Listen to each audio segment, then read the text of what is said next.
ಬಾವ ಆ ರಾಮಣ್ಣಿ ಅಪ್ಪ ಹೋಗ್ಬಿಟ್ನಡಲ್ಲ.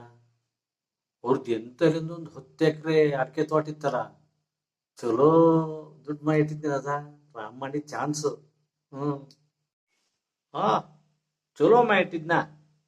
ಅವನ ಹೆಸರಲ್ಲಿ 30 ಲಕ್ಷ, ಅವನ ಹೆಂಡತಿ ಹೆಸರಲ್ಲಿ 20 ಲಕ್ಷ, ರಾಮಣ್ಣಿ ಹೆಸರಲ್ಲಿ 20 ಲಕ್ಷ.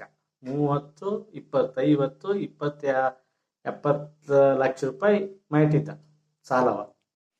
ಆ ಸಾಲ ಡಿಪಾಸಿಟ್ ಏನ ಮಾಡ್ದಲ್ಲ ಮಾರಾಯ. Candrain some father goinda, goinda. Candrain some father goinda, goinda.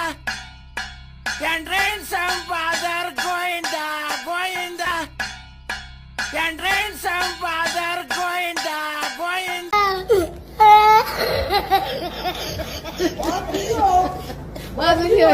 Oh my God! Oh my God!